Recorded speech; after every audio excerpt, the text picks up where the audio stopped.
Antonio, Texas, in the United States. I will be one of your moderators along with Brother Patrick Timoine. Say hello, Brother Patrick. Hello.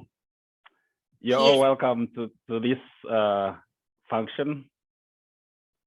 He's also a student at Incarnate Word, and he's currently working on his PhD candidacy and serves as a mentor to the Girls Leadership Program. With us this morning, we have Sister Martha Kirk, Dr. Buck, Dr. Sumaira Tech, and in absentia, our director of the program, Dr. Lebay Marquez, who is away on conference travel at this time, but sends her regards. We have mentorship leaders from our program, including Hilda Claire, Virginia Mata, Linda Jurgi, Everin, Christian, Father Prosper, Miss Rebecca Naboez, Erica Haskins, Yesenia Alcala, Amina Aldafiri, and Jackie Zavala. We are also very grateful for their leadership and their contributions to promote the program. We are part of a group founded by Sister Etling from the Sisters of Charity of the Incarnate Word called the Young Women's Global Leadership Program that gathered these girls together to form these wonderful collaborations and friendships, mentorships from all over the world.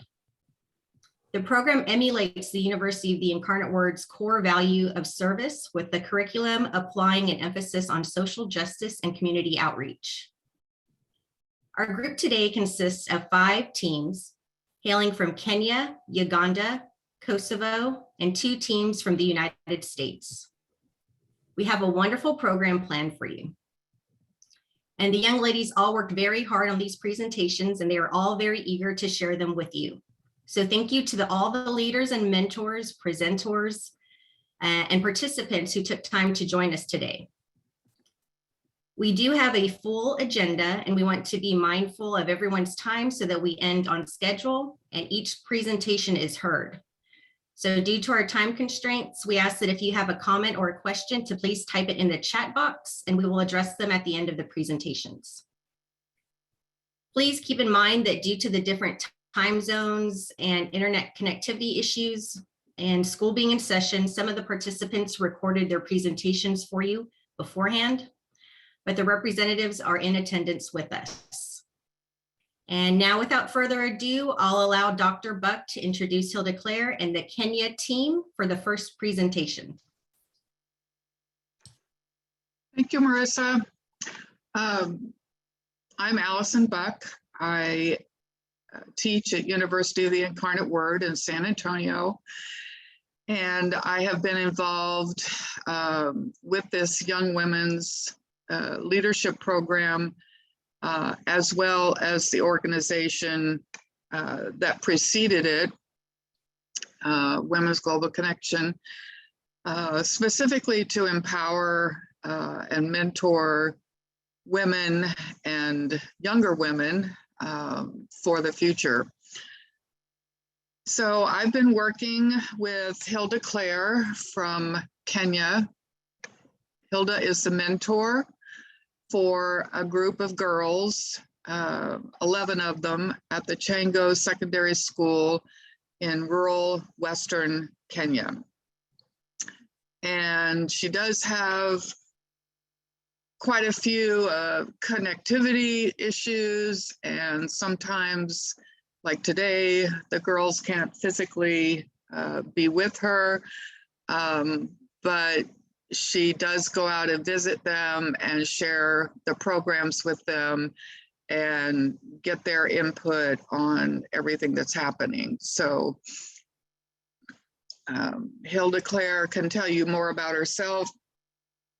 I'll let her do that. So Hilda, it's your turn.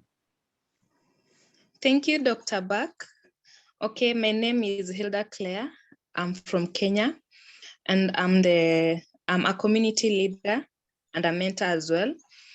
Here in Kenya, in my village, I'm running a program under the Boardroom Project, and under the Boardroom Project, I'm mentoring young girls at primary level to become future board leaders, whereby we empower the girls through trainings and ensure that they are not discriminated when it comes to education, because in our village, boys are given more opportunity than girls.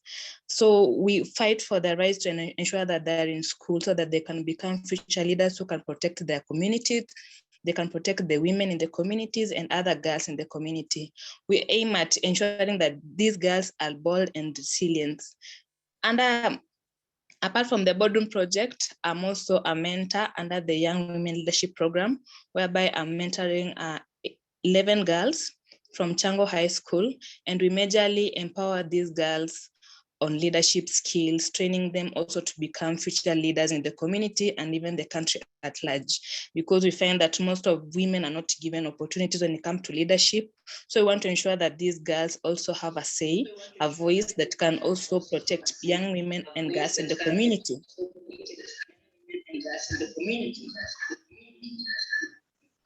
Thank you, Hilda Claire. I'll go ahead and play the Centennial's video now.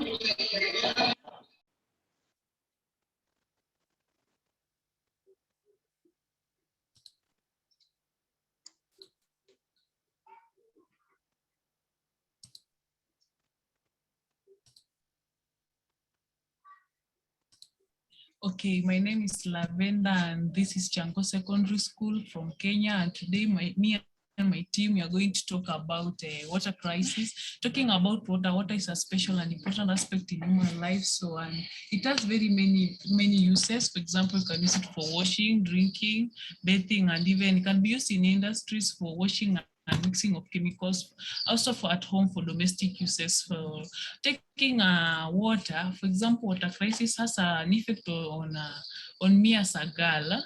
It's a challenge to me. For example, mostly when I'm in my menses, I have I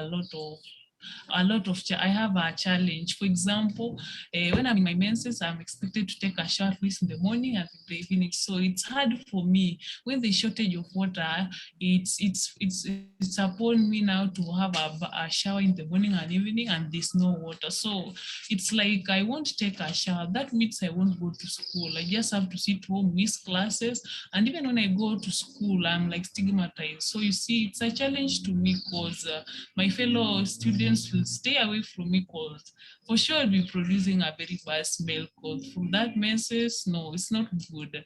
And I'm like, I don't concentrate in class. That affects me and I perform poorly in my exams. So that's a challenge to me as a guy. So what is the solution to that? The solution, I think, is that people should be taught and educated on the importance of conserving water, so as it can be at least be available when needed, so that you can use for washing and for cleaning ourselves. Thank you for sharing. Next, Kapadona. Hi guys, I'm Kapadona from Kenya. And water as for me is a challenge as an individual, because sometimes when I go home from school, I have to go to the stream which is far away from my home. And on my way to the stream, it is dark, it is already dark, and when I get to the stream, the water is really dirty and I have no other ways but to fetch the water. And on my way back, some people may try to hurt me. Some may try to rape me, or some may try to kidnap me. When I get home, I have to cook for my siblings, and I have to wash my school uniforms, and I have to do my homework. But sometimes I don't do my homework because I finish my homework late. And when the next day when I go to school, the teachers may punish me or send me back home. Yeah. So what is the solution to that? And the solution to that, I think the government should bring water systems near our home, or the village should improvise like digging wells so that they can preserve water. Yeah. Okay, thank you for sharing. Hi. Hi. My name is Clean from Kenya. And my main point on water crisis is that you see, when there is shortage of water in schools, the toilets are dirty, so the students just use them when they are dirty. This is because there is lack of water in schools. So it takes only once, let's say they only wash their toilets once a month. So the students use that toilet and they may get infections on their private parts, or some of them go to the toilets barefooted due to lack of shoes, which may lead to the infestation of jiggers in their legs. And whenever the students go in class, most of the classes have holes inside them. So they may also get jiggers from those holes, and they may be distracted from concentrating due to the smell from those toilets which are stinking. Then during the cleaning of the classrooms, which is mainly sweeping, they sweep the classrooms and they may inhale the dust, which may cause them to have respiratory diseases. And when the students get sick, they are only taken to the hospital and the teachers forward them to their parents, and the burden remains the parents. So the parent has to take care of his or her daughter alone. So what is the solution to that? I think the solution to this is that the government together with the teachers should join hands together to build tanks that should be used to conserve water. Whenever there is shortage, the water conserved in the tanks may be used, even though it may not be healthy. They may just be used to wash the toilets and classrooms. Thank you. Thank you for sharing, Lynn. Lydia, how are you? I'm fine. So what do you have to say today? Hey guys, I'm Lydia Midaki, and today we are talking about water crisis. And my point is that when people practice deforestation, I mean that the cutting down of trees without replacing them, it may lead to low amount of water, hence leading to drought and famine, which also leads to death of both animals and plants. And human beings. Yes. So what is the solution to that? My solution to this may be that people together with the government should practice reforestation, afforestation, and agroforestry so as to save lives and plant more trees which act as water catchment areas. And also, we as a group, we are focusing on a tree planting, which we will start from our school and go out to the community so as to prevent the climate changes. Thank you. Thank you for sharing. Hi, Melvin. So what do you have for us today? Director Melvin, and we're going to talk about water crisis. My point lies mainly on the crop production. Since there is lack of water, this leads to a decrease in crop and food production. Since many farmers rely on rainwater and rivers, which some rivers are seasonal, and due to lack of food, people may end up dying. So solution to that? I think the solution to this is that the farmers together with the government should improvise on the means of water collection. For example, use of tanks which may be used in case of a water shortage. Okay, thank you for sharing. Hi, Lynn. What do you have for us today? Hey guys, I'm Lina, CGC Lina. I'm talking about water crisis is that when there is shortage of water, people are forced to collect water from rivers, and that water may be safe, may not be safe for human consumption because the domestic animals may defecate the water. Which kind of domestic animals? Like cows may dispose their waste products in the rivers, and the water is used for both human and animal consumption. That may lead to siltation of the rivers. And the solution to the problem is that people together with the government should enhance the constructing of water tanks so that to harvest water for use whenever there is lack of water. Thank you for sharing. Hi, Centennial. Hi, I'm Sentry, and my point is that according to the topic water shortage, my point is that you may find in some villages, my village is one of them, you may find that water has become a major problem because when people are on their daily activities, they may end up getting in contact with diseases, viruses, or anything else like COVID-19. By which you might find that it is very difficult for a person to know that she or he has contaminated with the virus, or get in contact with the virus. And this, I think, you may find that a person may become ill and making the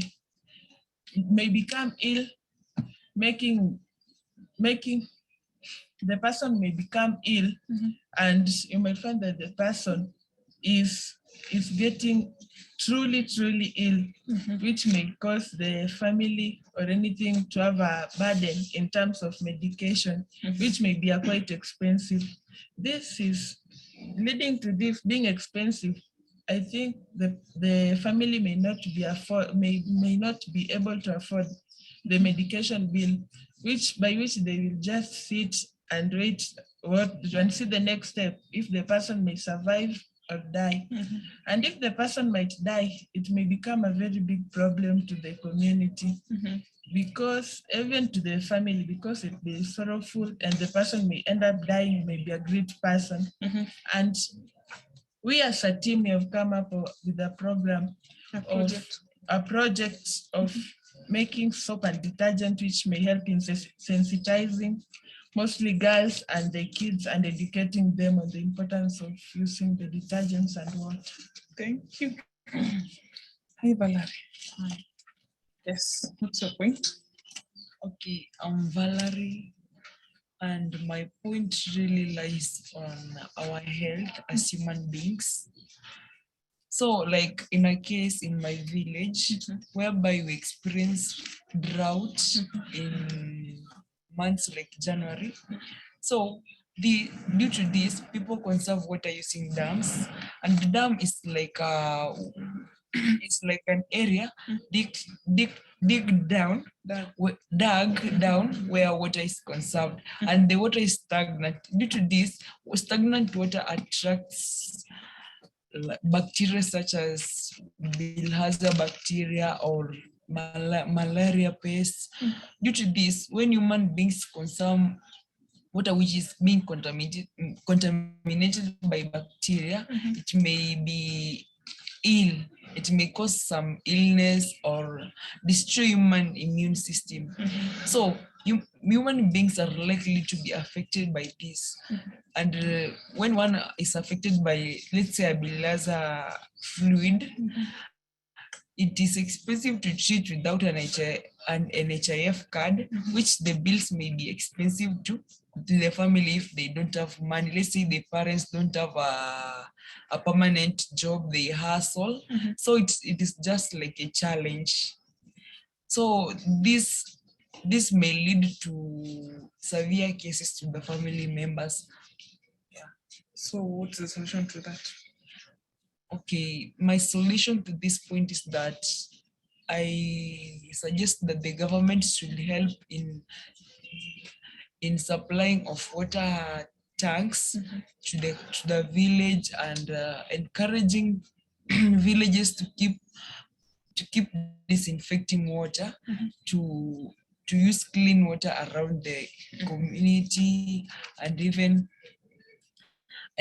help up to build water park projects. So Lavender, how are you? Fine. So what is according to you, what do you think as a team we should do as a way of fighting climate change and as a way of maybe bringing back water in this community? Like, what do you suggest? Personally, the government, what should the government do, and what should we do as students, and also as what are we supposed to do to sensitize other community members to do to fight the issue of climate change? Because of climate change, that's why you're explaining water crisis. Please say. Okay, as for me and my team, we have come up with a project of planting trees in our school and even in other schools and even in our communities, and we have decided that we are going to plant these trees so that we can fight the problem of climate change, which will help in conserving water for trees or water catchment areas. So I think it will help in availing water whenever we need them. Yeah, and I think the government should also teach and educate masses on doing the same so as to have water available. Okay, thank you for sharing. Okay, what do we say? Clean water, healthy life!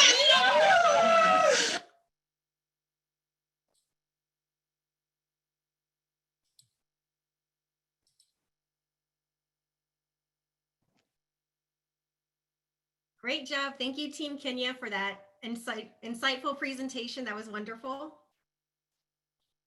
And thanks to Hilda for being the interviewer and helping them prepare for that. They did a great job. Yes, wonderful job. Our next presenters are led by Dr. Samira Tech. This is Team Climate Enthusiasts from the United States, and they will be presenting live. I will hand it over to Dr. Tech now to introduce her team. Hello, good morning. Thank you, Marisa, for the introduction. Again, my name is Smeira, and I'm a physicist here in San Antonio, Texas, in the United States. So I'm so honored and privileged to be volunteer at both at the UIW University of the Incarnate Word's Young Women Global Leadership Program and also Raindrop Foundation San Antonio, which is an intersection for the girls that I mentor, CISA.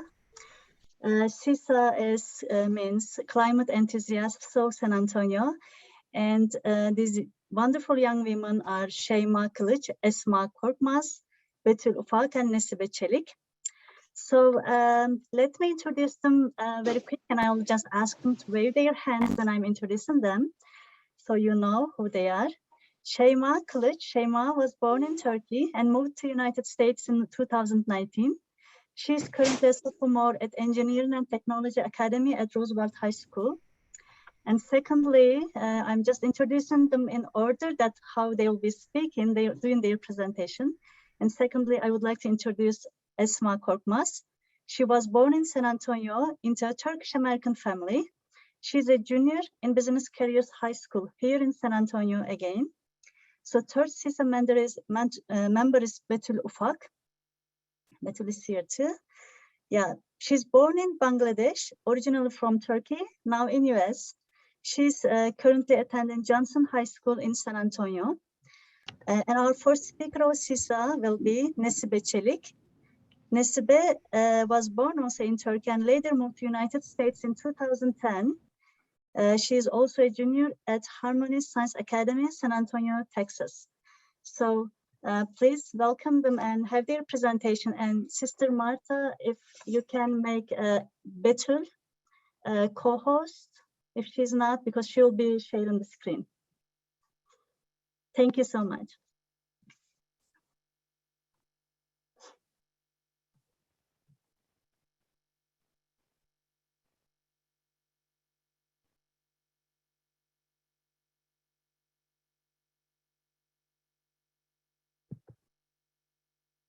I believe you can be co-host now, Betül. Thank you.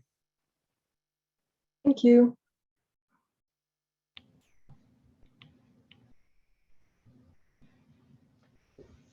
Okay. Hi, everyone. First of all, can everyone hear me okay? Is my voice okay? Yes, please. Okay. Alrighty.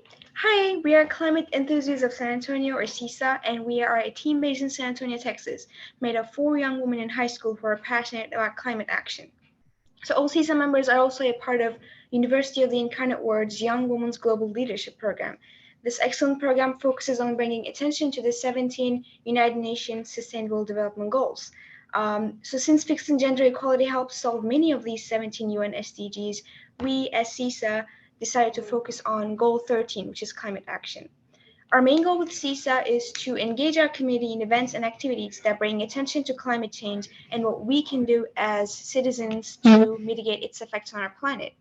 So what is climate change? So we all have an idea of what climate change is, but I'd like to talk a little bit about it, about this long-term alteration before my teammates go on to talk about the actions we have taken as CSA to help alleviate it. So as defined by NASA Global, climate change is a long-term change in the average weather conditions that have come to define Earth's local, regional, and global climates. These occurrences, it is caused by occurrences that release heat-trapping gases or greenhouse gas emissions that get released into the atmosphere. These occurrences can vary from burning fossil fuels to volcanic activities and many more.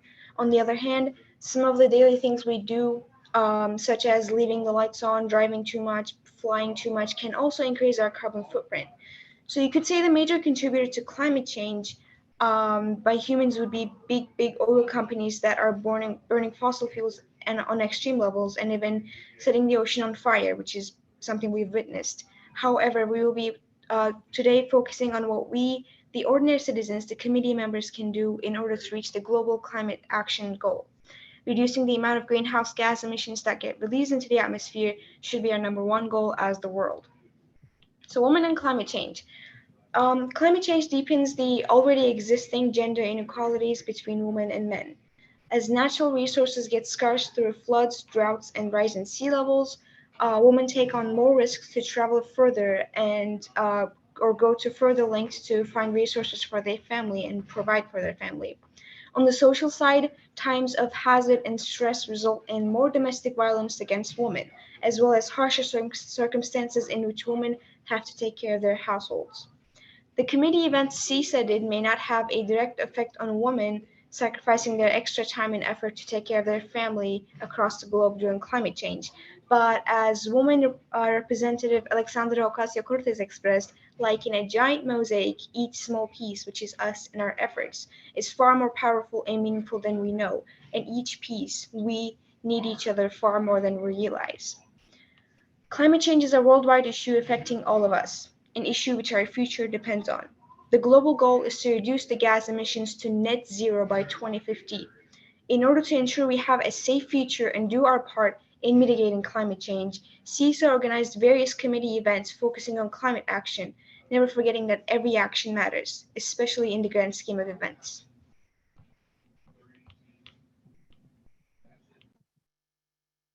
As CSA, we found it very important to not just educate ourselves, but to educate our community about climate change as well. Not just educate, but to also encourage our community to help with this issue that doesn't just affect us, but animals too. So we reached out to the Kids Academy program at Raindrop Foundation to have a chance to educate a group of 35 elementary students about what climate change is and how it's affecting our planet. Afterwards, we talked about things they could individually do to help make a difference. Teaching young kids about these topics from an early age is very important so that they understand worldwide issues so that they can start doing things to help. When children do good things, they want others to know and for them to do the same. Our Kids Academy event was possibly the one that we paid the most attention to since we would be talking to a very young audience. We found it of utmost importance to introduce climate change to young members of our community to make sure they wouldn't grow up with ignorance on this critical issue. We gave a lot of care to make our presentation appealing and entertaining to the kids. Climate change is an environmental issue with huge consequences, so introducing this topic to elementary students while also making sure we didn't overwhelm them was challenging. Our goal with this event was to enlighten little kids in our community about climate change while planting seeds of hope that we would be able to save our planet. People are afraid of what they don't know. Kids are no different. To them, climate change can sound like a terrifying, unstoppable force of nature that's going to cause the end of the world. When in reality, even something as little as unplugging things we don't use can help with this worldwide issue. Even though many kids can be troublemakers, they still love this planet just like the rest of us. You may not be able to straight up tell a child to fix climate change, but instead we can teach them little things such as not littering and to help clean up when they can. Congratulating them afterwards helps encourage them to continue doing these things, even when no one is looking.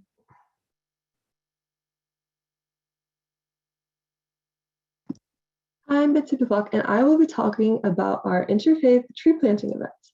At this event, we were able to bring people from all different faiths and cultures and different age groups to make an impact as a one big community. We shared and discussed the different practices and traditions that contribute to our planet and the importance of our environmental footprints left by every one of our actions.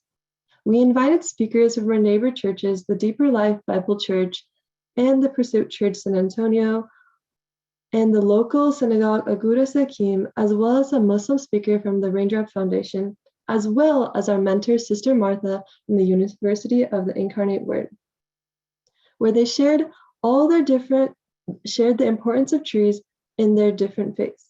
Middle school and high school students from the Raindrop community also volunteered to take part in this wonderful activity.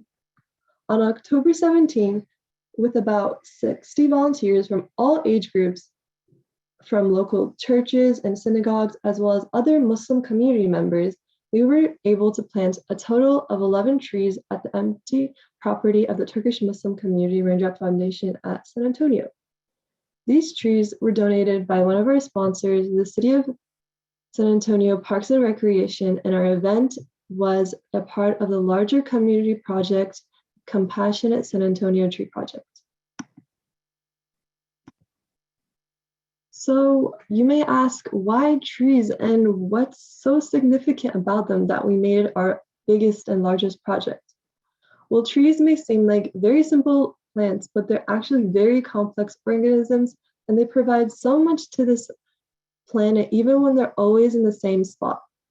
Trees are able to absorb the carbon dioxide in an environment, allowing them to lower the average temperatures and reduce the heat produced from the greenhouse gases.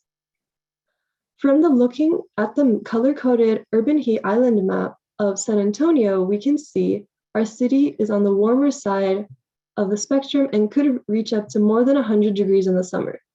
In the red areas in the center of San Antonio, there is more industrial and residential areas, meaning that there are a lot less fewer trees.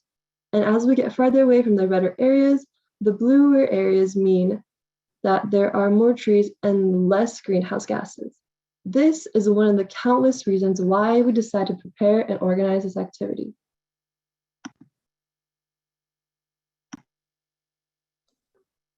Hello, I'm Nesibe Chilik, and our next event was one that I particularly joined and was surprised by. This event was a Mulching Day park cleanup event at the Woodland Lake Centennial Park, organized by Park and Recreation of San Antonio. This event included volunteers from different backgrounds who came together to clean up and do the work for their environment. We specifically chose an event like this to engage with our community, meet other environmentalists, and see what our city is doing and needs assistance with. In the event, we put mulch under trees and other grass areas that needed to be covered, pulled out weeds from those areas, and even picked out litter from the nearby lake. The wide variety of volunteers who participated surprised our group. There were families who were doing this as a weekend activity, young adults in their 20s, and environmentalists and gardeners who just wanted to help their community. Meeting other and wiser environmentalists there was incredibly motivating, as we still have so much to learn from our experiences of trying to take climate action and make a difference. It was incredibly lovely to see people coming together to take care of our planet, no matter our backgrounds. We all came together to clean up something that matters to us. We were no longer strangers because we had all volunteered for the same cause. This activity was incredibly motivating because it reminded us of our ultimate goal. Making an organization and events as a teenage group can sometimes feel tiring, but seeing so many other people willing to do physical labor work just for their environment was inspiring to witness. It reminds us of the cause we are working towards and our hopes and dreams for a cleaner and more environmentally happy future.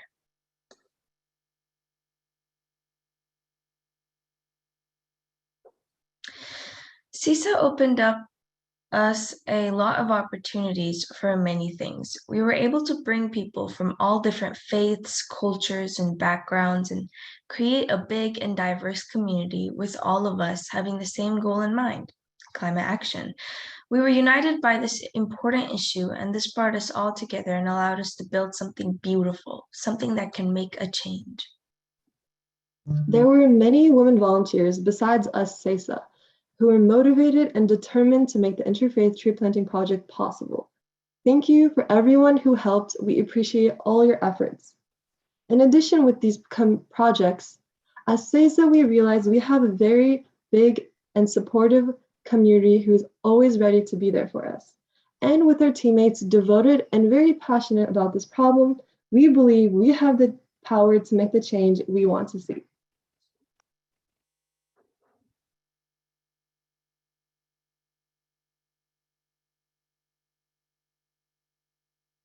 Thank you so much.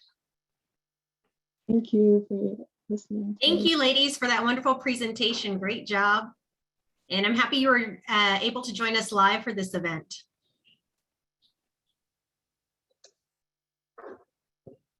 Happy to be here.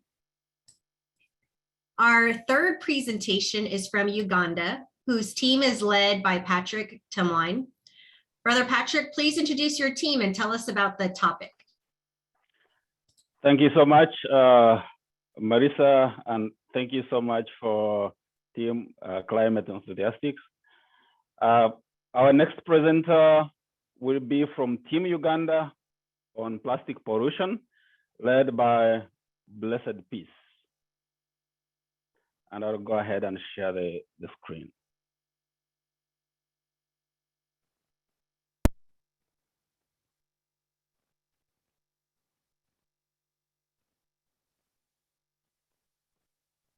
Hi, my name is Savannah Blessed Peace, and I'm representing the Ugandan team for Young Women's Global Leadership Program. And this is our topic, plastic pollution being a hindrance to economic growth by being a threat to food security on a national level and also at a global level. So below is our summary. We're going to start by explaining the problem on a global context, and then on the national context, its impact on the environment, its effect on agriculture, as well as share solutions and testimonials of the activities that are going on in the nation. So starting with the global context, since 93% of global agricultural activities occur on land, the Food and Agriculture Organizational experts say that agricultural soils are thought to receive far greater quantities of microplastics, hence affecting food security globally. And on the national context, in Uganda, the Pearl of Africa, it is estimated that at least 600 tons of plastics are consumed every day in Uganda, and most of them are disposed of irresponsibly. For example, this is a picture that is showing a drainage system that is clogged due to poor waste disposal. And because of this, according to the report from the Kampala Capital City Authority, the government spends over 10 billion Uganda shillings. This is an estimate of over $2.7 million annually to unblock the drainage system of debris, including plastic bags. This money is not for constructing the drainage systems, it's to unblock.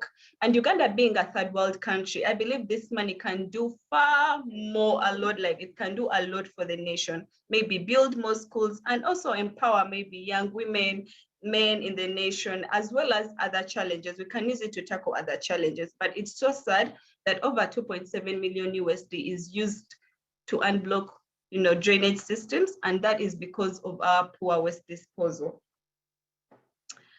Now, when it comes to plastic pollution, it has so many negative impacts, and one of them, this is the impact on livestock. 60% of the stray cattle in Uganda die due to consumption of polythene bags. And these polythene bags, we do not feed this cattle directly like a human being feeding the cattle, no. Most of the stray cattle, they hunt for food naturally. So when they go to the dumping sites, when they're looking for food, most of this food is hidden in the polythene bags. I can give an example, for example, plantain. If they smell plantain and they're trying to get it, because they're not human beings that they will sort, they will eat the polythene bag together with the plantain. And because of this, it's going to cause so many dangers, both on the cows themselves they are likely to die due to poor digestion. And if they do not die, they're going to get diseases. And these diseases are going to affect the end users, as the end users of the dairy products, who are the human beings. So basically, plastic pollution can lead to diseases as well as killing our livestock. Another impact is the drainage blockages. Yes, we've talked about it, how Uganda spends over $2.7 million. But now, besides that, according to the report still of the Capital City Authority, when the drainage channels are blocked by the plastics, the water has to find its way out on another lower surface. And unfortunately, it ends up in people's homes. So due to plastic pollution, you're going to find that many homesteads, many people are going to have to shift from their houses to look for other places to stay. So plastic pollution is going to directly affect the women, the children. Actually, it's the children that suffer the most because they're the most vulnerable in this situation. So because of our poor waste disposal, so many homes, so many families are going to have to be displaced, hence affecting their livelihood, because if they were working in that specific area, that means when they shift, they have to start over again, which is so sad. So the effect on Uganda's agriculture sector. First and foremost, agriculture is the backbone of Uganda's economy, and it employs over 70% of the population and contributing half of Uganda's export earnings and quarter of the country's GDP. So being that it's the largest provider of employment activities to Ugandans, especially the women who are the most vulnerable. Therefore, when these plastic bags are disposed of anyhow wrongly, they affect the most vulnerable, who are the children who depend on these women. When you look at Uganda, the peri-urban areas and the rural areas, most of those families, they're taken care of by women. And the women are the ones who depend on agriculture mostly as their source of income. Therefore, if we ignore plastic pollution as being a big challenge, we are ignoring the fact that many children are not going to go to school, many children are going to die of hunger, and many families are going to be deprived of happiness, especially in this economic revolution that is going on in our country, because Uganda is one of, I think it has the highest entrepreneurial percentage like in the whole world. Like we grow so rapidly, so therefore the women are highly affected, especially for the agriculture sector due to plastic pollution. Yeah, so as I already said, there is always light at the end of the tunnel. Besides the fact that pollution has affected the nation badly, we have solutions. There are so many ongoing solutions, and one of them has been partnership building with different companies to deal with plastic recycling. And one of the companies I personally have worked with is Uganda Plastics and Manufacturers Association. So this association is an umbrella for all plastic companies, whereby they advocate for changing lifestyles and ensure that these plastic companies, they are able to recycle back their products, hence ensuring that they promote proper waste disposal in communities and to also the end users. I believe such partnerships with these companies will also create green jobs for the youth, because plastic recycling itself can create so many big opportunities. For example, when I was doing some of these campaigns in communities, when you collect these plastic bags and plastic bottles, the recycling companies actually buy them from you. So that is a source of income to many youth here in Uganda. Another solution, ensuring that the public is sensitized, especially from the roots. Because we believe when people at the local level, on a family level, they get such great knowledge about practicing the 5 R's: the rethink, the reuse, the reduce, the recycle, and the refuse. We believe there we shall have created great environmental ambassadors in communities. And some of the ongoing activities are in Eastern Uganda, Kaberamaido district, whereby the young women global leaders in Eastern Uganda have communicating to their communities. And this picture is one of a dumping site in Olelai. Olelai is one of the villages in Kaberamaido. So one of these dumping sites has been cleared due to the ongoing sensitization that is happening in Olelai. Another solution is investing in schools. You know, knowledge is priceless, And it would be so selfish of us as older people to die with this knowledge about proper environmental conservation. So we have decided to start going to schools, starting here in Kaberamaido. We've visited a number of schools, and some of them is Ryan High School, Hope Nursery School, and many others, ensuring that we start up different environmental clubs in schools. We communicate about the proper waste management systems, proper waste disposal practices. And with this, we believe we shall be tackling this problem from the root itself. Another thing that we have done, since 2016, in 2016, it's when I started being an environmental ambassador. For me, environment is dear, like it's at heart. It's something that I love the most, and I really, really stand for climate action, SDG number 13. So in 2016, with the Miss Earth Uganda platform, I won the best eco video where I was advocating for a zero waste future.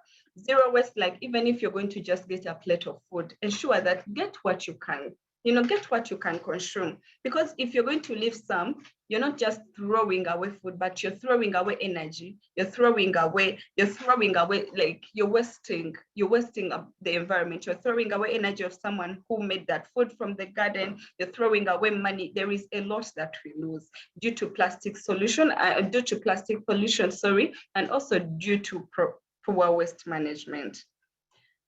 So some of the testimonials, when I was representing my district from the Eastern region, I was appointed as the ambassador for the Uganda Plastics Manufacturers and Recyclers Association.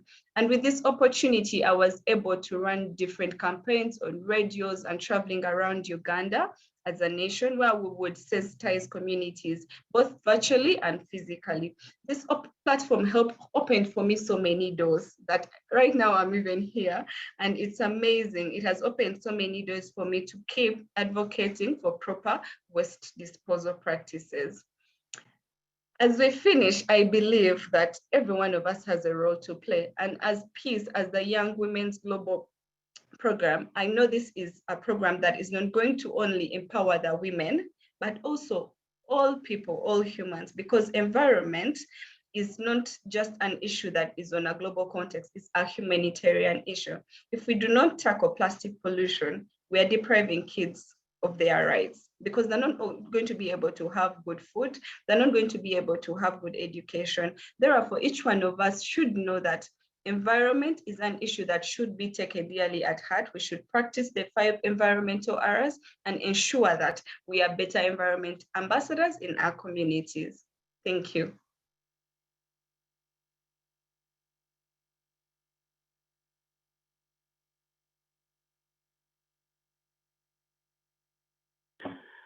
Thank you so much, Blessed Peace, for taking us through on plastic pollution from Eastern Uganda. And we are blessed to have Holy Cross Lakeview here and Evelyn with girls from Eastern Uganda. Our next presenter on the list is from Kosovo, Team Kosovo, and Team Kosovo is led by Linda, our PhD student, and we are blessed to share the movie with you.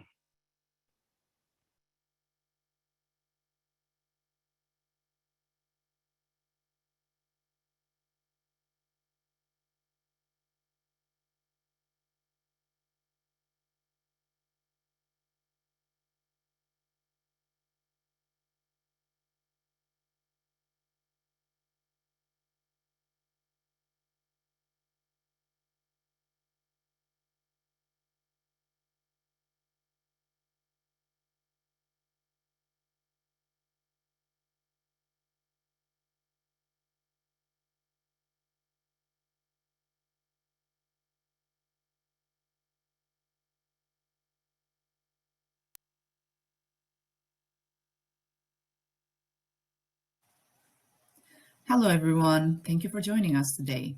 My name is Linda Gergi, and I am a PhD student at the University of the Incarnate Word in San Antonio, Texas.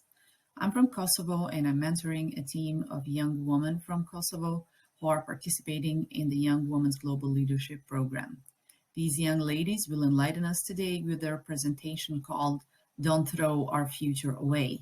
The Climate is Changing, so should we." This is a project that addresses the environmental issues in Kosovo, focusing on the waste problem. Our presenters today are Rudina Bulici, Alisa Baigora, Erza Choroli, and Etleva Beciri. Here's the team together. The goal of the team for this project was to research and learn about environmental issues in Kosovo and how do these issues impact the local community and biodiversity. The next step of the project is sharing the learning journey with peers, with families, and school community. And finally, by April, the team will have the chance to meet with government leaders of the Ministry of Science, Education, and Technology. And the ultimate goal is to address their environmental issues and concerns to the highest institutional levels, seek better environmental education in schools, and express their ideas about creating a zero-waste culture in the future. Here are some key facts about Kosovo. Since it is a new country, it declared its independence in 2008. It is located in the southeastern part of Europe. You can see in the map up there where it is exactly located. It has a population of 1.9 million, and the majority of this population is young. The median age is 30 years old. When it comes to climate, it has a relatively cold winters with heavy snow and also hot and dry summers. So pretty much we have 4 seasons over there. If you were thinking about Kosovo in terms of the size, how big it is as a country, you can see here in comparison to Texas, it is 62 times smaller than Texas. Here is the agenda for today's presentation, and now the next presenter will take over.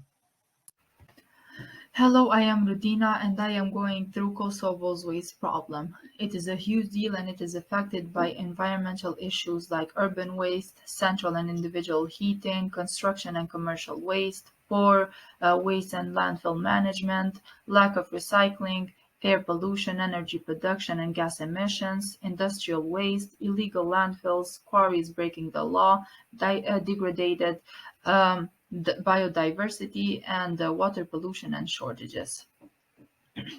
What causes air pollution in Kosovo? Clean air is a basic need for a healthy life, but the residents of many cities in Kosovo perceive it as a privilege. During autumn and winter, the level of pollution increases significantly. The main causes are urban traffic, the energy industry, heating with fuels such as coal, wood, pellets, and petroleum products. Power plants Kosovo A and Kosovo B were among the largest air polluters in Kosovo in 2019. The carbon dioxide emissions is 8.94 megatons estimated in 2016. As a consequence of the continuous pollution in Kosovo, within a year there are about 835 premature deaths. Industrial landfills and causes. A big effect in the Kosovo environment is also industrial waste. This waste comes from industries that are unfunctional now. They leave behind a heavy metal industrial wasteland.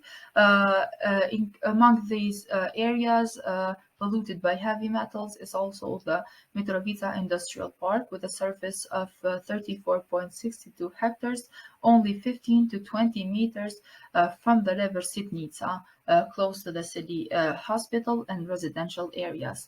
Lead is exceeding 20 times the value allowed by the European Union, and it has a bad impact on children's health. Exposure to lead causes hypertension, it causes toxicity to the reproductive organs, and also the neurological effects of lead are considered irreversible. The space has not been functional since the 90s, and for a long time it has been used as a landfill of industrial waste that is estimated to be around 1,520,000 tons. Risks of illegal landfills and causes. For many years now, the residents of Adi Ibra in Jakova have shared their neighborhood with a massive municipal dump that increases daily. This waste transfer station remains a risk due to the smell, the soil contamination, the fluid emissions, attracting stray dogs, and also making it dangerous for citizens, and especially children, to walk without being accompanied by an adult. There are 2,529 illegal landfills identified in Kosovo. They were created because of the low quality services of regional waste companies and the lack of awareness of citizens about the uncontrolled dumping of waste and its effect. The effect of quarries in the residents nearby. Waking up in the morning from the noise of quarries machinery and the dust that they create is an everyday routine for the residents of Tsaraleva village in the municipality of Shtima. Damages by quarries near homes are acoustic pollution, quarry machinery polluting the air with dust, and the Tsaraleva river being polluted by the machinery maintenance oils. Over 200 quarries are currently operating in Kosovo, many of which do not respect the legal restrictions on their impact on the environment during their work. In most cases, the violations have to do with the minimum distance that the quarries should maintain with local homes and rivers. Destroyed biodiversity includes the Lombardy River in Peja. The Lombardy River in Peja is destroyed by the destruction of the riverbeds, by waste dumping, pollution, by car tires, and sand and gravel mining by machineries. These and so much more activities destroy and disrupt the ecological balance of nature. Climate changes are already visible in Kosovo, such as extremes like heavy rain events, as well as more severe droughts, particularly since the 1980s, floods, heat waves, and forest fires, increased temperatures, and falls. Since 2004, 80% of Kosovo's municipalities have suffered from water shortages, ecosystem degradation, and the reduction of ecosystems, and also increase and new forms of pollution, and also water-related diseases. We hope to find solutions as fast as possible to all of these problems so Kosovo wouldn't be impacted by climate change as much as it is now. Hi everyone, I'm Adisa, and moving on to waste management. Who is in charge of waste management in Kosovo? The Ministry of Economy and Environment is responsible for drafting laws, strategies, and national plans, and for defining targets and objectives. While the MEE is responsible for policies, Kosovo's Environmental Protection Agency is in charge of implementing regulation. The municipalities are responsible for planning, managing, and operating waste collection and management services. The MEE is usually not directly involved in municipal solid waste management, with the new sorting plan being an exception. Municipalities and licensed companies are responsible for issuing local waste management plans and organizing the municipal waste collection and waste treatment under the supervision of the MEE.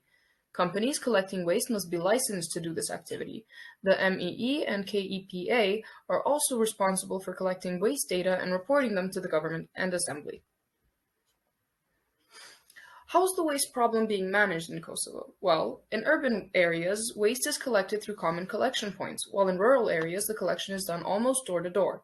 Currently, most of the MSW collected in Kosovo is landfilled, either at one of the growing number of illegal dump sites or at officially designated non-sanitary sites, which make up about 50% of landfills in Kosovo. The rest goes to one of the 7 sanitary landfills. These are, however, reaching their limits and are also not completely operating according to the conditions defined in the EU Landfill Directive. Less than 40% of all waste collected is disposed of in managed facilities.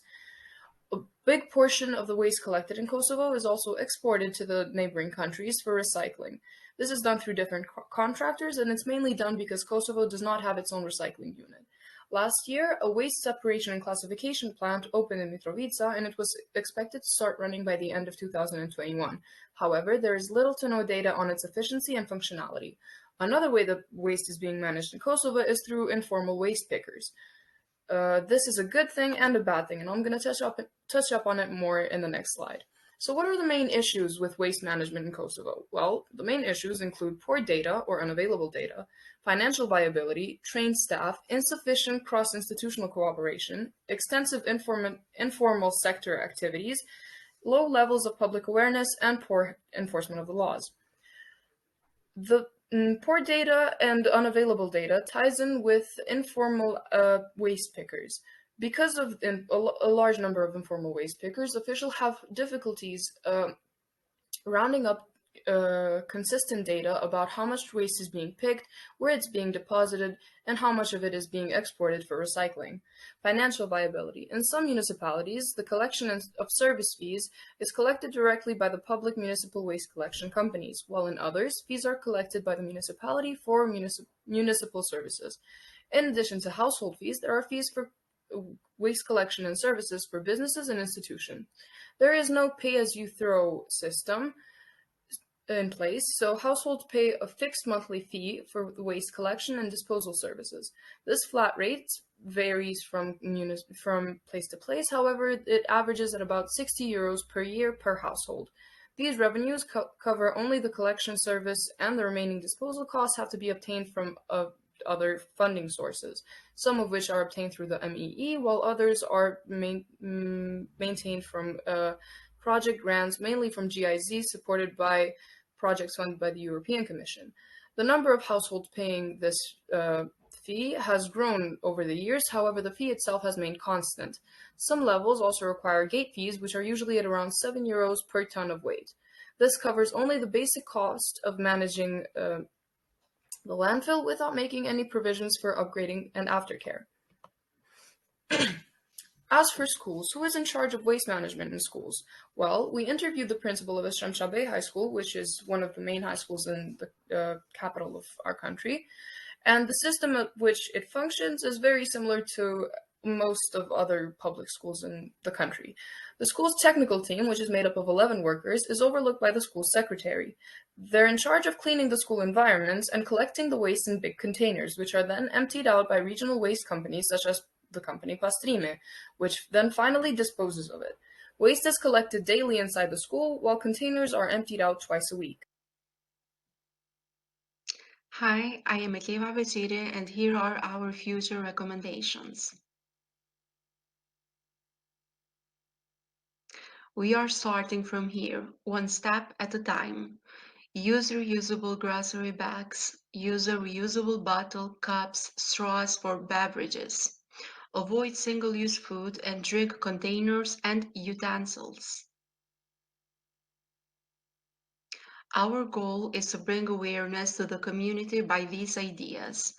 Creating online events where people from different countries can share their thoughts about waste awareness and how Kosovo can implement those ideas. Celebrity endorsement. Creating an online channel in which famous people are going to promote environmental friendly lifestyle.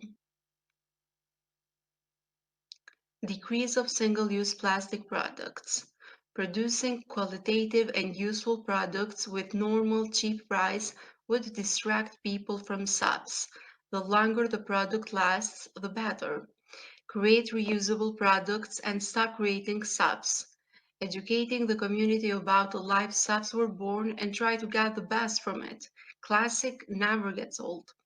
Organizing a school program in which the students are going to be well informed by an environmentalist about the damage that subs cause to planet Earth. Creating YouTube channels with interesting rare facts about subs and share those creative videos with community through social medias. Recycling. Using unique recycle bins would be attractive for people. People judge products by their cover. Explain the importance of recycling through school subjects and projects.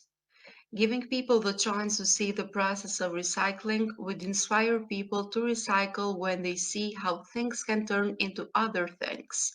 Showing examples through photos on social media of what Earth looks like before and after recycling would spread awareness.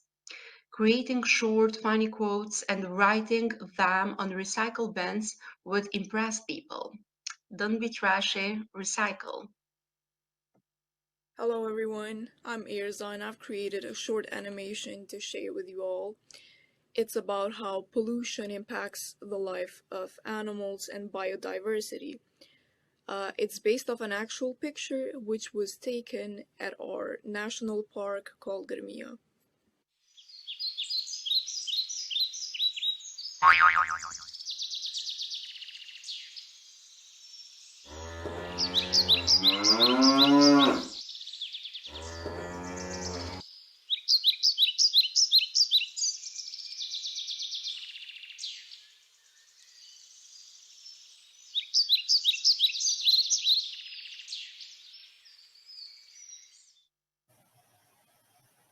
Finally, here are our references for today's presentation.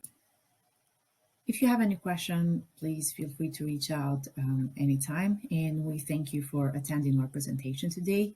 We also want to thank Young Women's Global Leadership Program for giving us the opportunity to present here today and share our project with the world. Thank you very much and have a wonderful day. Thank you so much, Team Kosovo, led by Linda. This is a great presentation, and I will hand over the microphone to Marisa. Thank you, Patrick, and thank you, Team Kosovo. Last but not least, we have the Eco Girls team led by Virginia Mata from the United States. I'll give the floor to Virginia now. And Virginia, we've made you a co-host, so you should be able to share your information now.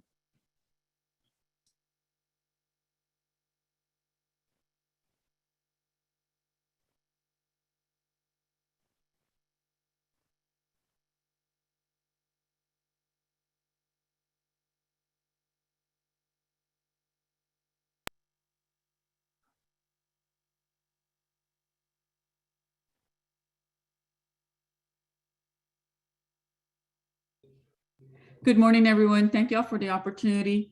My name again is Virginia Mata. I'm a PhD student at the University of the Incarnate Word. And so this year we've had the opportunity to get actually a new group of girls into the program. Our girls are the Eco Girls, Leticia Hernandez, Laura Mora, and Yareni Lopez. These girls are from the public schools here in San Antonio, Texas. I just wanted to share a little bit about the girls. I have three girls. Two of them are juniors, and one of them is a senior in high school. The girls have worked hard to put this presentation together. And so we do want to apologize because we do not have photos of the girls in the presentation. We did have some technical issues. But the girls really enjoyed this opportunity. The girls attend two different schools, and the schools are predominantly Hispanic. So being around with such a diverse group of people through the program here, it's a wonderful opportunity. But I'd like to go ahead and start the presentation that the girls prepared.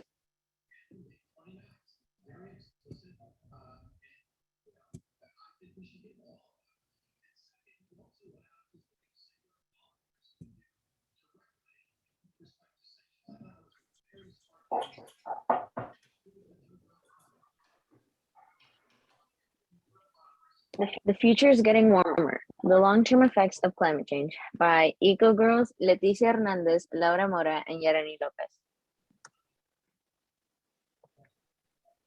The future is getting warmer, but what is climate change? Climate change is the change in Earth's climate brought by changes in the Earth's atmosphere and other chemical, geological, and biological factors that make up the atmosphere, also known as the ozone, the outer layer of the Earth. Based on an article by The Guardian in Texas, with a population of nearly 29.1 million residents, 2% of the state has reached 1.5 degrees Celsius warming. That is not the ideal temperature for any part of the globe and does set up many red flags. Approximately 97% has increased, but has yet to reach 1.5 degrees Celsius, and merely 1% has decreased. Even though the state has not reached entirely 1.5 degrees Celsius, the statistics still show that the rate of warming temperatures do outweigh the rate of decreasing temperatures. Common opinions. Many people believe that the concept of global warming is considered a hoax. Some say it does not mean that the planet is suffering and label climate change advocates as end-of-time believers and calling them dramatic. But climate change is real. Extreme weather conditions have drastically shown us how extreme climate change has become. For example, we experienced it last year with the 2021 historic winter storm. As local Texans describe it, it looked like the end of the world. It is the first time in history that Texas experienced the amount of snow that it did, and it took nearly 3 days to 4 to thaw out completely. And residents lost their power for about a week. Global warming is changing our climate and having dire consequences. Just in the past few decades, rising temperatures have worsened extreme weather events. Chunks of ice in the Antarctic have broken apart. Wildfire seasons are months longer. Coral reefs have been bleached of their natural colors. Mosquitoes are expanding their territory, able to spread disease. This is because environments now have changed to where things like this could adapt and spread at an even higher rate. These are photos from downtown San Antonio. As you can see in some photos, construction has taken over most of the community, as well as due to the fact that homelessness rates are pretty high in the area. Trash pileup is very common, and there is not much done to have the trash removed, and not much is enforced on by the state. What you can do to help. Dispose of things where they go, usually on label. Limit water usage and shower length. Turn off lights and lamps when not needed. Encourage alternative resources like solar power, hydropowered energy, wind-powered energy in your community. Like Gandhi said, be the change you want to see. So what? It's not too late to slow the pace of climate change as long as we act today. What are the risks of breathing the air you live? The Air Quality Index is used for reporting daily air quality. It tells you how clean or how polluted your air is and what associated health effects might be concerned. Pasted is a photo of the Air Quality Index and the levels of health concern, as well as the numerical value and the meaning of those numerical values. Also color coordinated. Now what? Keep the planet cool. Refuse to purchase what you don't need. This prevents the production and disposal of waste. Reduce waste production when you buy the things you need. Buy in bulk rather than buying individually packaged goods. Reuse things rather than throw them away. Reuse plastic waste and eliminate the need for new plastic products to be made. Recycle what you can't reuse. Keep waste out of the landfill and allow it to become new material. What is your carbon footprint? Know your carbon footprint and challenge your friends. Use the free carbon calculator to find out what your carbon footprint is and compare it to your peers. These are our references that we used in today's presentation. Thank you. Representing the Young Women's Leadership Program. Thank you from the Eco Girls. That concludes our presentation. From here, we plan to actually take a little bit more action. And so we hope to meet with our city council members to see what else we can do with the girls. And so thank you guys again. Thank you, Virginia. We really enjoyed the girls' presentation, and I'm just really enjoying learning from all these young women that have presented today. I would like to give a big round of applause to all the intelligent young women putting on such educational, insightful performances today and bringing awareness to these global issues. I was really impressed with just their confidence, their public speaking, and their ability to share their experiences with us. So your parents and your teachers have a lot to be proud of, so thank you. Let's see here. I don't believe that we have too many questions in the chat, but I will read some of the comments and the kudos that are on here.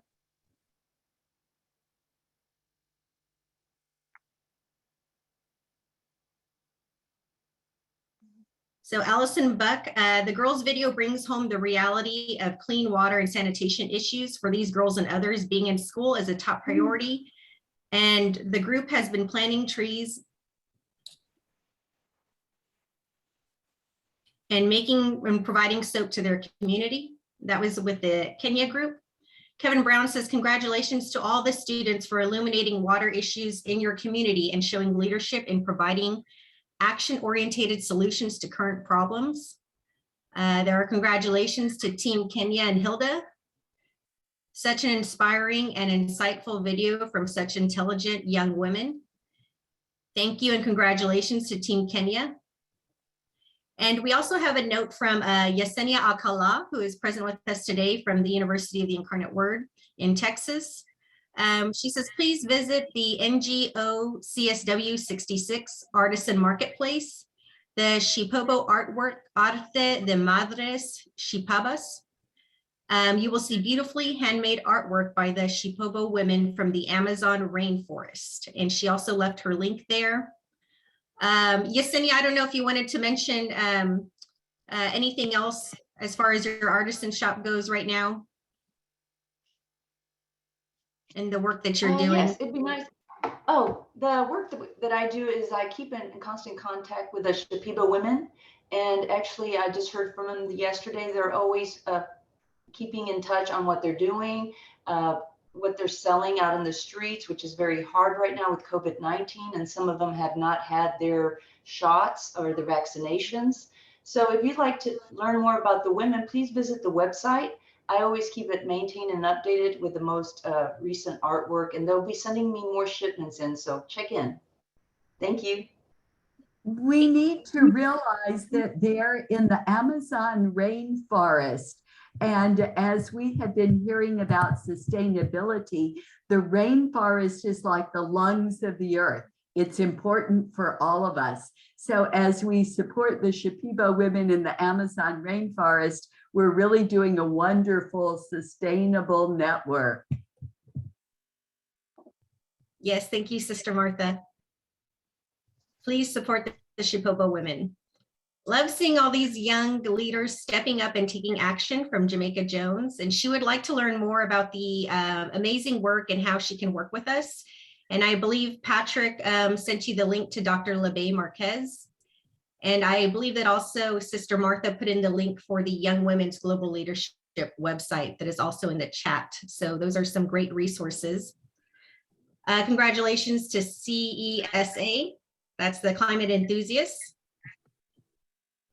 All the presentations are part of the Young Women's Global Leadership Program, and that's the site. Thank you to Blessed Peace and Team Uganda.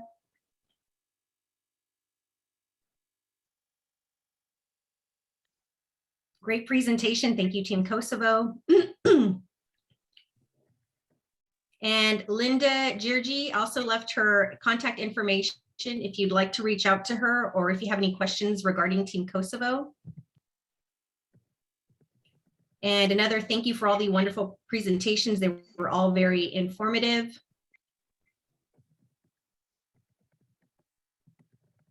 And the work and the presentations are so inspiring.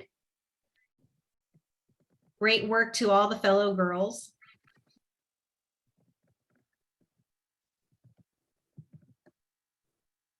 And Kevin Brown wrote, the presentations are showing awareness of local and national environmental problems that add to our collective global crisis. The young women here are future leaders who will help force government to truly act and not just give lip service. So thank you, Mr. Brown. So now I would like to invite Sister Martha to share a little more information on the impact of the University of the Incarnate Word's Young Women Global Leadership Program and the impact it's had not only in the community, but its international presence as well. Sister Martha. Thank you so much. In the chat box just now, I put the website of the Sisters of Charity of the Incarnate Word. And we have young people among us, and we are encouraging young people. I want you to remember that in the 1800s, there was a plague that killed about 10% of the population in San Antonio. Well, you know, we might be frightened and say, let's stay far away from danger or challenges. But what happened is 3 young women in their early 20s left their comfortable lives in France and they came to Texas because there was suffering, because there was need. I want to suggest that the wonderful people in the Young Women's Global Leadership Program are very similar. They have compassion for others. They have courage to take risk, to educate themselves, to stand up and make strong statements about what is needed in the world today. You are following in the great tradition of those 3 young women in the 1800s who became the first Sisters of Charity of the Incarnate Word. They crossed cultures, they saw a need, they were generous, they worked together, they built a better future. Currently, there are 47,000 people that work in a network with the Sisters of Charity of the Incarnate Word. And I share this because if those 3 young women would not have had the courage to go beyond limits, we wouldn't have 47,000 people working together in hospitals in Colombia, in Chile, Peru, Mexico, the US, working in educational institutions. So I want to encourage every single person in the room today, go deep in your heart, go deep in your mind, develop your talents, be willing to reach out. And I especially want to praise the faculty at the University of the Incarnate Word, who since about 2000 have been building the Women's Global Connection program, part of that, the Young Women's Global Leadership. And when that office had to close just about the time the pandemic broke out, I think we need to realize that it's not just an office, not just an institution that keeps good going in the world. We unite with each other and we keep good going in the world. So last year, about this time, we had a wonderful group presenting at the United Nations conference, and now that has gotten even larger.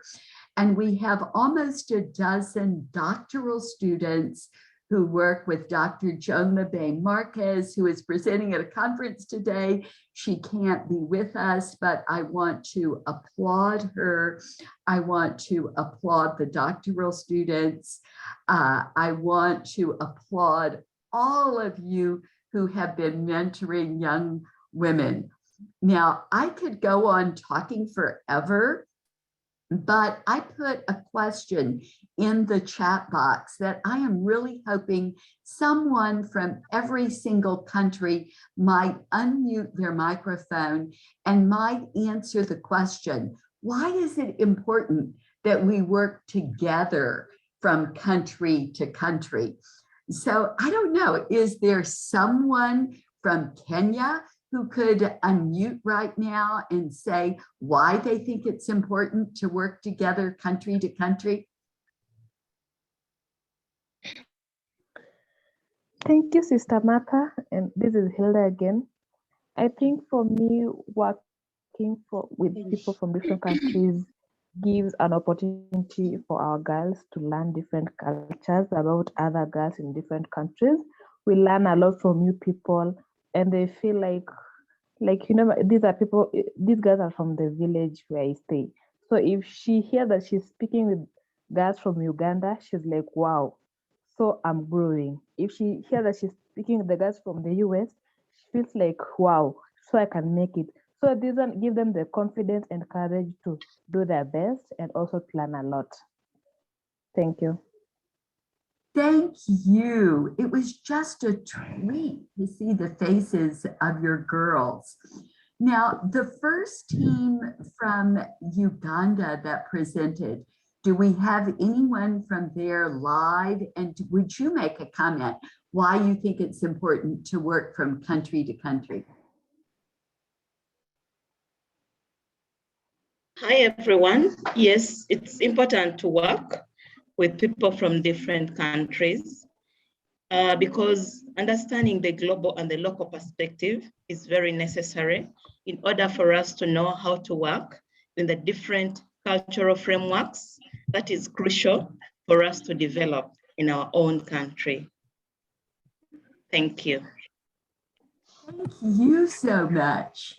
And our second team from Uganda that presented, is there anyone who could speak up and share why you think it's important? And you know, you people are part of the Holy Cross Network. The Holy Cross brothers and sisters are really around the world. So the Uganda people, you've got a good sense of global networks.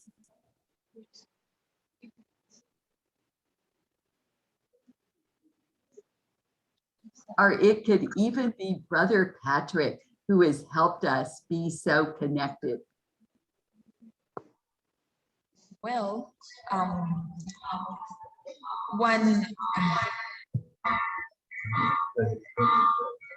right. Well, the reason why, the most important reason why, why it is important to connect from different countries is that it helps us to get ideas amongst ourselves since we're coming from different countries around the globe, and it helps share ideas that help us in implementation to fight for a common cause. Yes. Thank you so much. And someone from CISA, the climate enthusiast of San Antonio, would you like to make a comment about working together country to country? Yes, I can make a comment. I think it's important for countries to work together because sometimes when you are secluded in your own area, it feels like what you do might not be enough. But some of the issues that we try to work on together is actually a worldwide issue that multiple countries struggle with also. So coming together and becoming like a bigger force is easier to work on the problems. Thank you. Yes. And it has been my pleasure physically to get to be at the tree planting with the CISA group. And then I was excited to hear about tree planting in other parts of the world. A voice from Kosovo, someone that could speak up from that team? Hi, everyone. I'm Alisa. I'm part of the Kosovo team.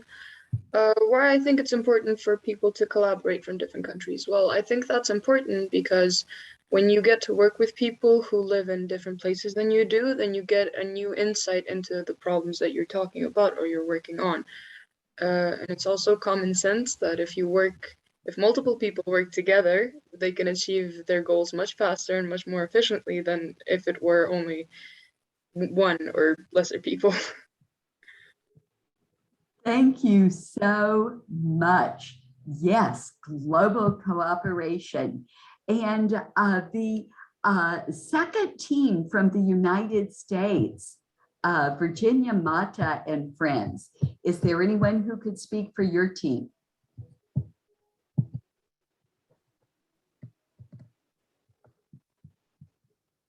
I don't know if Virginia is any longer on the chat. I think that she had a meeting that she had to leave to. I could be wrong though. All right, then Marissa, we go back to you and thank you for being a wonderful host with Brother Patrick. Thank you, Sister Martha. We have two quick reminders. Please remember we have our monthly Young Women's Global Leadership Program session that will be held next Saturday, March the 26th. We would love you to attend, and everyone is welcome. You can bring friends if you'd like. The second reminder is that we will be emailing out a survey for your feedback on this event so that we can learn and improve moving forward.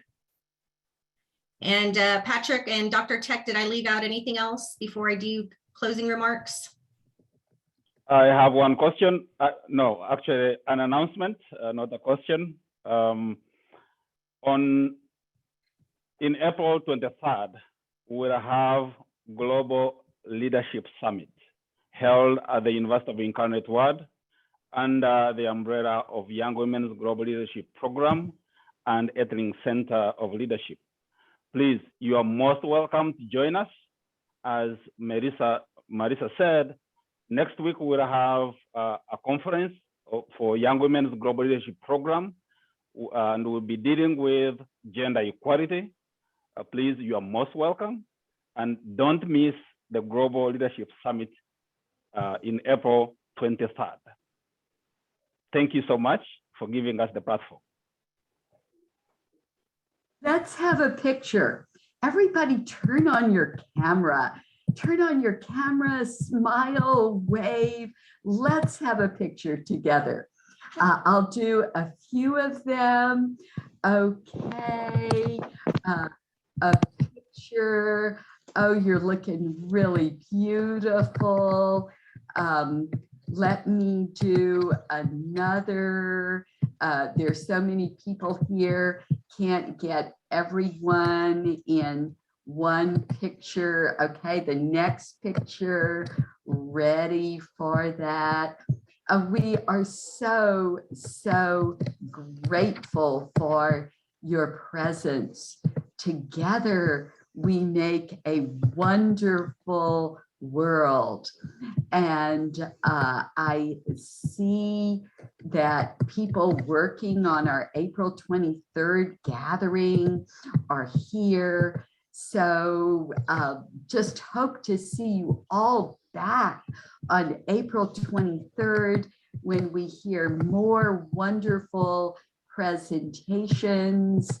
And I got some pictures.